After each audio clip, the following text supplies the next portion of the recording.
طريقة أخرى أعد الكرة حاول مرة أخرى حاول طريقة أخرى أعد الكرة حاول مرة أخرى حاول طريقة أخرى. Assalamualaikum warahmatullahi wabarakatuh. Saya ucapkan selamat datang kepada semua yang sudah mengklik video ini. Kembali lagi bersama saya Fiadillah Hasanah. Di sini kita akan belajar materi bahasa Arab khususnya tentang tasrif lughawi fi'il madhi. Nah, untuk menyingkat waktu, sebelum kita memulai pembelajaran kali ini, alangkah baiknya jika kita buka pembelajaran kali ini dengan bacaan basmalah bersama-sama. Bismillahirrahmanirrahim. Baiklah, kita masuk pada yang pertama, yaitu sesuai judul, kita akan belajar tentang tasrif lughawi fi'il madhi. Nah, sebelumnya kita harus mengingat dulu apa itu fi'il madhi. Nah, fi'il madhi sepertinya sudah sangat familiar di telinga kita. Apa sih fi'il madhi itu? Nah, ini seperti yang kita tahu bahwa fi'il itu sendiri adalah kata kerja dan madhi itu adalah yang sudah dilakukan. Jadi, jika fi'il madhi adalah kata kerja yang menunjukkan arti bahwa pekerjaan tersebut sudah dilakukan. Nah, kemudian tasrif lughawi itu sendiri. Apa sih tasrif lughawi itu? Nah, ini dia. Tasrif lughawi adalah perubahan kata yang didasarkan pada jumlah dan jenis pelakunya. Nah, dalam bahasa Arab itu ada jenis pelaku. Yang pertama itu ghaib, kemudian mukhathab, kemudian mutakalim, atau dari mufrad ke musanna ke jamak, juga tentang mudzakkar dan muannasnya. Nah, ini untuk lebih jelasnya akan kita bahas di belakang ya. Jadi pengertiannya secara umum adalah tasrif lughawi perubahan kata yang didasarkan pada jumlah dan jenis pelakunya, baik itu ghaib ke mukhathab atau ke mutakalim, dari mufrad musanna ke jamak, atau dari mudzakkar dan ke muannas. Nah, sebelum kita masuk pada pembahasan tentang tasrif lughawi pada fi'il madhi itu sendiri, mari kita ingat kembali pembelajaran tentang pembagian kalimat jika ditinjau dari segi bentuk dan fungsi. Nah, dalam bahasa Arab itu, kalimah itu memiliki arti kata, yaitu dibagi menjadi, yang pertama adalah sigot, dan yang kedua adalah bina. Apa sih sigot itu? Nah, sigot itu adalah bentuk kalimah atau kata itu sendiri yang ditinjau dari segi maknanya atau artinya. Yang kayak gimana gitu ya. Nah, bentuk-bentuk sigot itu ada seperti ini. Nah, dari fi'il madhi, fi'il mudhari, kemudian sampai isim alat, itu adalah namanya sigot. Disebutnya sigot.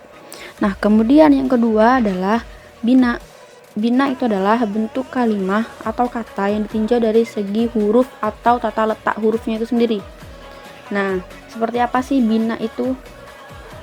Nah, bina itu dibagi menjadi 7, yaitu bina sahih, misal, mudha'af, lafif, bina nakis, bina mahmus, dan bina ajwaf.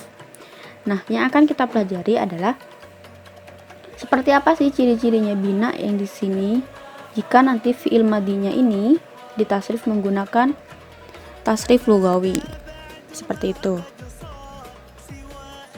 Kemudian di sini kita akan mengingat lagi apa aja sih bina itu. Nah, apa aja sih ciri-cirinya bina itu? Nah, kenapa kita harus tahu bina dulu, kemudian kita bisa mentasrif lughawi pada fi'il madhi. Kita ingat sedikit-sedikit saja. Nah, sebelumnya kita harus tahu ada yang namanya fa fi'il, ain fi'il, dan juga lam fi'il.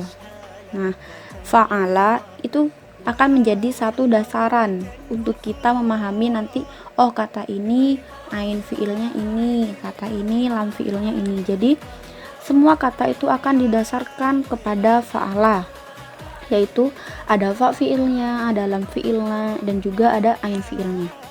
Oke. Yang pertama adalah bina. Yang pertama, bina sahih. Apa sih bina sahih? Namanya juga sahih. Sahih kan benar gitu ya. Nah, kalimat yang ada fa yang fa fiil, ain fiil atau lam fiilnya berarti fa ain lam, berarti di sini fa fiilnya nun, ain fiilnya itu shad, dan lam fiilnya itu ro. Itu sepi dari huruf ilat. Maksudnya sepi di sini adalah tidak terdiri dari huruf ilat. Apa sih huruf ilat itu? Huruf ilat itu adalah huruf penyakit ya. Maksudnya bukan penyakit-penyakit yang kayak gimana. Maksudnya adalah huruf yang nanti akan membuat kita kebingungan ketika kita mentasrif lugawi atau mentasrif istilahi. Huruf ilat itu ada 3. Nah, di sini yaitu berupa alif, waw, dan ya. Itu adalah huruf ilat. Jadi bina sahih adalah kalimat yang fa, ain, dan lam fiilnya sepi dari huruf ilat, bukan termasuk huruf ilat. Ini ya. Jadi kalau bukan terdiri dari alif, waw, atau ya, itu namanya bina sahih. Lanjut kepada yang kedua, bina misal. Nah, bina misal apa? Kalimat yang fa fiilnya ini berupa huruf ilat. Fa fiil berarti yang di depan ya, berarti huruf depannya ini berupa huruf ilat. Di sini sudah saya tandai warna kuning. Nah, kayak gini. Ini termasuk huruf ilat kan? Nih, wow, berupa huruf ilat. Ya, juga berupa huruf ilat. Nah, di sini ada tulisan misal wawi jika berupa waw, dan misal ya'i jika berupa ya. Nah, ini kan berupa waw, berarti itu namanya misal wawi. Dan ini berupa ya, berarti namanya misal ya'i. Oke. Kemudian yang ketiga adalah bina mudha'af. Nah, bina mudha'af itu adalah kalimat yang ain fiil dan lam fiilnya sejenis. Ain dan lam sejenis. Nah, sejenisnya di sini ditandai dengan apa? Dengan adanya tasydid.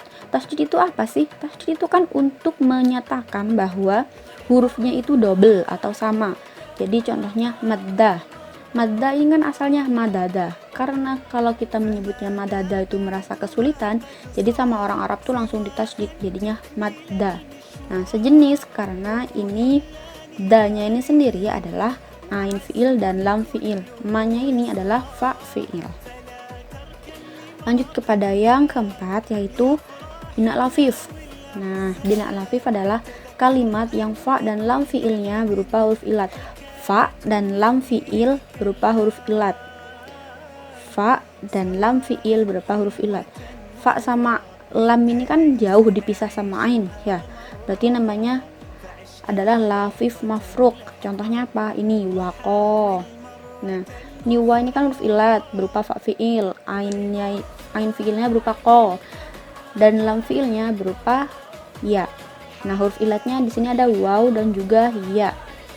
Nah, yang kedua adalah ain dan lam fiil berupa huruf ilat. Contohnya syawa. Nah, ain dan lam fiilnya berupa huruf ilat. Di sini kan fa fiilnya sya, ain fiilnya wa, dan ya di sini merupakan lam fiil. Gitu ya. Nah, lanjut.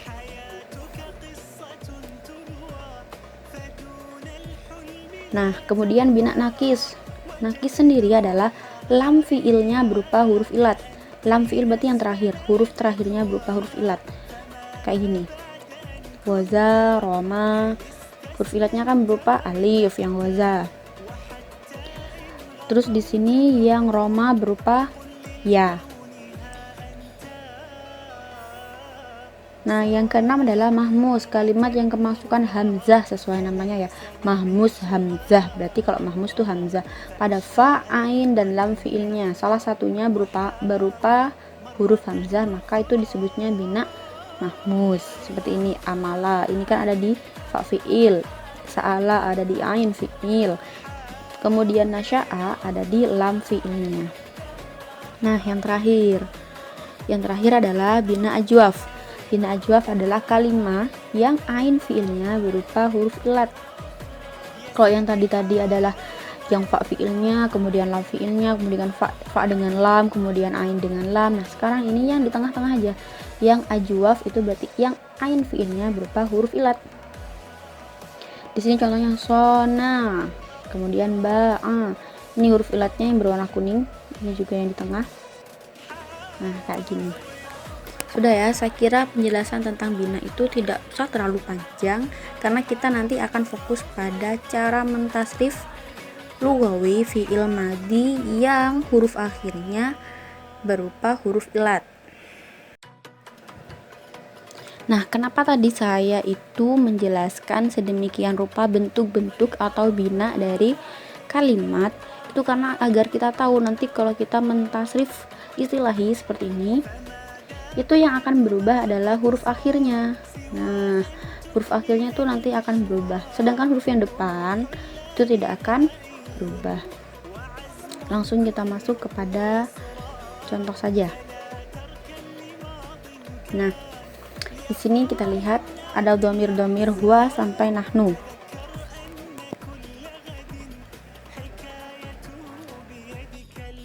Nah, di sini kita sudah lihat juga. Di sini terdapat artinya. Kalau huwa itu menunjukkan arti dia laki-laki satu, huma laki-laki dua, hum laki-laki banyak. Kemudian sampai nahnu itu untuk kami atau kita. Nah, dari fi'il madhi fa'ala. Nah, fa'ala itu berarti dia menyimpan arti dia laki-laki satu, untuk dia laki-laki satu. Kemudian fa'ala bertambah alif di belakang, berarti menyimpan huma laki-laki dua. Kemudian fa'alu ada waw dan alif di belakang, itu menunjukkan hum, yang berarti dia laki-laki banyak. Begitupun seterusnya. Nah, untuk melihat apa yang berubah, coba kita lihat pada bina sahih. Bina sahih itu adalah yang sepi dari huruf ilat, jadi perubahannya itu mengikuti yang akhir-akhir saja. Perubahannya itu kita fokus pada yang akhir-akhir saja. Seperti ini ya, bisa ya.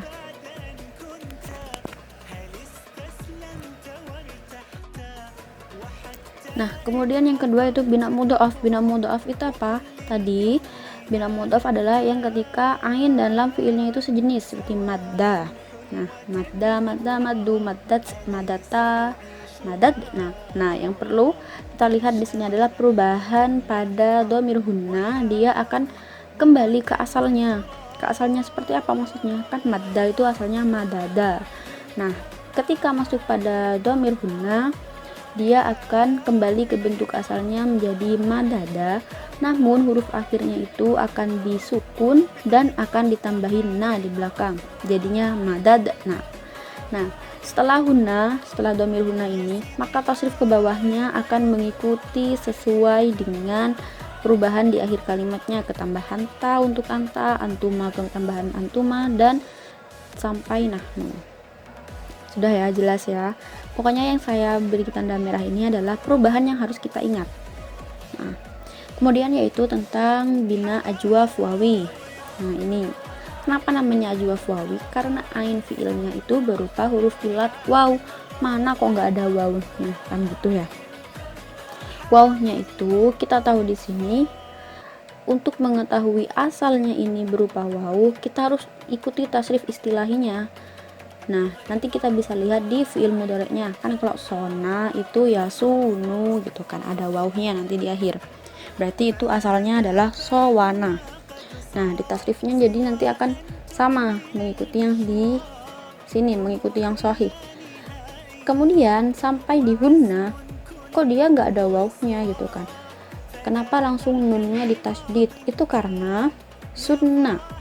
Karena jika ada waw di situ, sin, shot maksud saya, kemudian waw dengan nun, jika kita ikuti pada kaidahnya yang di sini, huruf akhirnya akan disukun, sunnah. Jadinya seperti itu. Jadi untuk memudahkan pengucapan dan jadinya menjadi sunnah.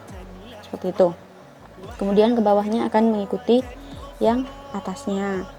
Kemudian singkat saja langsung ke ajwaf ya'i. Nah, ini sama. Jadi dia sama seperti kaidahnya yang sona, karena dia sama-sama bina ajwaf. Kemudian yang nakis wawi.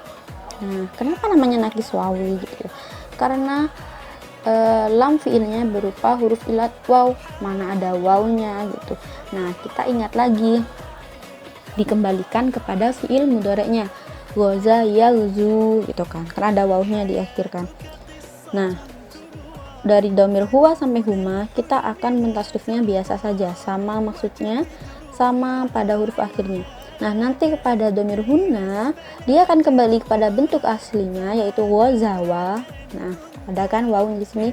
Nah, dengan kaidah yang sama, yaitu huruf akhirnya disukun, ini disukun, Kemudian di akhir ditambahin na menjadi ghazauna. Ghazauna.